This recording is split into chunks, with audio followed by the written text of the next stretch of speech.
तो दोस्तों मोतीलाल ओसवाल ने अपने क्वार्टर थ्री के नंबर को डिस्क्लोज कर दिया है। तो चलिए देखते हैं क्या है क्वार्टर थ्री के नंबर्स के अंदर। लेकिन उससे पहले बता दूं, कंपनी की ओर से डिविडेंड की भी अनाउंसमेंट की गई इस क्वार्टर में। 6 रुपये के हिसाब से कंपनी आपको डिविडेंड देने जा रही है। रिकॉर्ड डेट कंपनी ने अभी मेंशन नहीं किया है, शायद आने वाले समय में आपको मेंशन करेगी।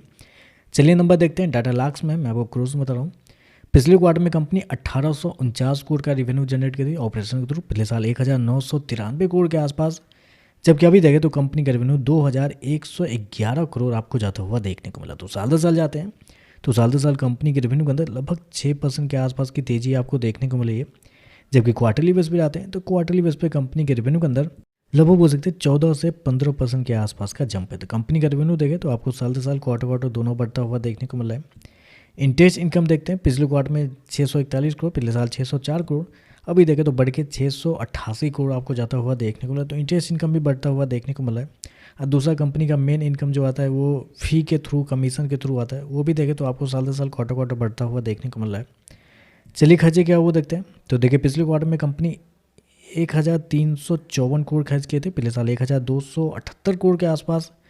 जबकि अभी देखें तो कंपनी खर्चे 1371 करोड़ आपको जाता हुआ देखने को मिला। तो खर्चे देखें तो खर्चे बहुत ज़्यादा आपको देखने को मिला है, क्योंकि साल दर साल कंपनी का रेवेन्यू मैंने क्या बताया कि लगभग 6% के आसपास का जंप आपको देखने को मिला है। लेकिन जब खर्चे देखने के लिए जाते हैं तो साल दर साल 7% के आसपास का जंप है। तो खर्चे देखें तो खर्चे आपको थोड़े ज़्यादा आपको देखने को मिला है।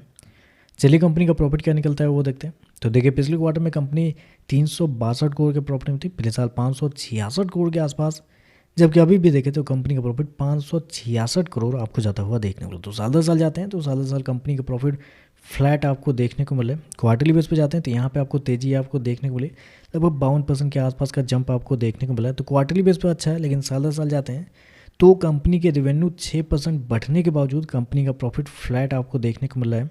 और क्वार्टरली बेस पे भी इसलिए आपको बढ़ता हुआ देखने को मिला है क्योंकि पिछले क्वार्टर में कंपनी के नंबर बहुत ही ज़्यादा कमजोर थे, बहुत ही ज़्यादा कमजोर थे, इसलिए आपको क्वार्टरली बेस पे आपको बढ़ता हुआ देखने को मिला है।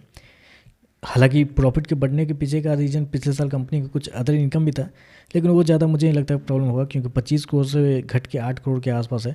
तो वो अगर जोड़ भी देते हैं ना, फिर भी कंपनी के जो मार्जिन है वो आपको साल दर साल गिरते हुए ही देखने को मिल रहा है। चलिए कंपनी के ईपीएस क्या है वो देखते हैं। तो देखिए पिछले क्वार्टर में कंपनी का ईपीएस 6 रुपये 4 पैसे, पिछले साल 9 रुपये 43 पैसे, अभी देखें तो 9 रुपये 42 पैसे आपको जाता हुआ देखने को मिल रहा है।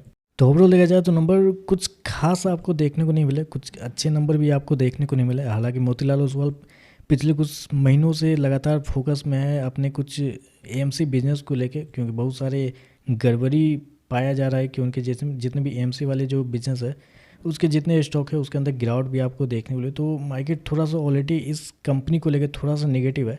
बाकी देखते हैं मार्केट इस पर कैसे ये करता है। नंबर देखें तो नंबर कुछ खास आपको देखने को नहीं मिले। तो वीडियो पसंद आए तो लाइक कीजिएगा, साथ में साथ चैनल को सब्सक्राइब जरूर कीजिएगा। धन्यवाद।